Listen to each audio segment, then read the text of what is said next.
জাতিসংঘ সাধারণ অধিবেশনের ৮০তম অধিবেশনে যোগ দিতে যুক্তরাষ্ট্রের নিউ ইয়র্কে সফররত ডক্টর ইউনূসের প্রতিনিধি দলে থাকা জাতীয় নাগরিক পার্টি এনসিপির সদস্য সচিব আখতার হোসেনকে ডিম মেরে লাঞ্ছিত করে যুবলীগ নেতা মিজানুর রহমান। এ ঘটনায় স্থানীয় সময় সোমবার রাতে জ্যাকসন হাইটস নবান্ন রেস্টুরেন্টের সামনে থেকে মিজানুর রহমানকে আটক করেছে পুলিশ। এই ঘটনায় প্রতিক্রিয়া জানিয়েছে বিভিন্ন মহল। এ ঘটনায় ক্ষোভ প্রকাশ করে নিন্দা জানিয়েছেন এনসিপির নেতারাও। আখতার হোসেনের উপর ডিম নিক্ষেপের ঘটনাকে অনাকাঙ্ক্ষিত বলে মন্তব্য করেছেন প্রধান উপদেষ্টার প্রেস সচিব শফিকুল আলম।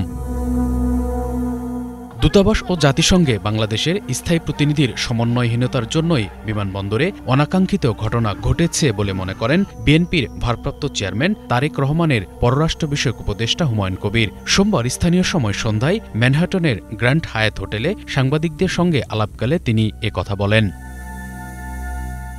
এ ধরনের আচরণ কোনোভাবেই গ্রহণযোগ্য নয় বলে মন্তব্য করেছেন মেক্সিকোতে নিযুক্ত বাংলাদেশের রাষ্ট্রদূত মুশফিকুল ফজল আনসারি। মঙ্গলবার সামাজিক যোগাযোগ মাধ্যমে এক পোস্টে এ প্রতিক্রিয়া জানান তিনি। মেক্সিকোতে নিযুক্ত এই রাষ্ট্রদূত লেখেন, আমরা জাতি হিসেবে লড়াই করেছি গণতন্ত্র মানবাধিকারের জন্য।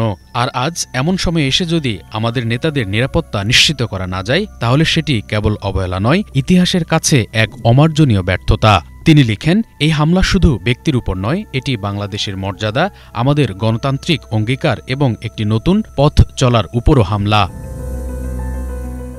জাতীয় নাগরিক পার্টি এনসিপির সদস্য সচিব আখতার হোসেনের উপর ডিম নিক্ষেপ নিয়ে হতাশ বা উদ্বিগ্ন হওয়ার কিছু নেই বলে মনে করেন জামাতে ইসলামের নায়েবে আমির সৈয়দ আবদুল্লাহ মোহাম্মদ তাহের। সোমবার স্থানীয় সময় রাতে ম্যানহাটনের গ্র্যান্ড হায়াত হোটেলে সাংবাদিকদের সঙ্গে আলাপকালে তিনি একথা বলেন। তিনি বলেন, এটি নিয়ে আমি খুব বিব্রত বোধ করি না, কারণ বাংলাদেশের নেগেটিভ কালচারটা আগে থেকেই হয়ে আসছিল। তাহের বলেন, পুরো ঘটনার জন্য ব্যবস্থাপকের অনেক কমিউনিকেশন গ্যাপ আছে বলে মনে করি। হাইকমিশনের ব্যর্থতাও আছে, তাতে কোনো সন্দেহ নেই। প্রথম হচ্ছে, এটা আমি এখানে এসে জানতে পেরেছি, এয়ারপোর্টে থাকে অবস্থা আমি জানতাম না, কারণ সেখানে প্রচুর বাংলাদেশি লোকেরা আমাকে সম্বর্ধনা দিয়েছে, স্লোগান দিয়েছে এবং স্বাগত জানিয়েছে।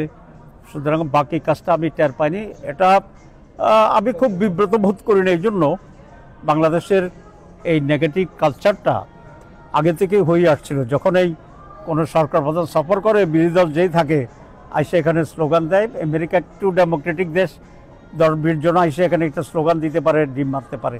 এটা একটা ব্যাড কালচার, হাইকমিশনের ম্যানেজমেন্ট ব্যর্থতা, এটা তো কোনো সন্দেহ নেই। জাতীয় নাগরিক পার্টি এনসিপির যুগ্ম মুখ্য সমন্বয়ক আব্দুল হান্নান মাসুদ বলেছেন, ছাত্র জনতার গণ অভ্যুত্থানের ফলে ফ্যাসিস্ট হাসিনা ও তার দোসররা দেশ থেকে পলায়ন করতে বাধ্য হয়। বিদেশে পালিয়েও তাদের ষড়যন্ত্র, চক্রান্ত ও সন্ত্রাসী কার্যক্রম বন্ধ হয়নি। মঙ্গলবার নিজের ফেসবুক আইডিতে নিউ ইয়র্কে আখতার হোসেনের ওপর হামলার ভিডিও পোস্ট করে তার ক্যাপশনে তিনি একথা লিখেন।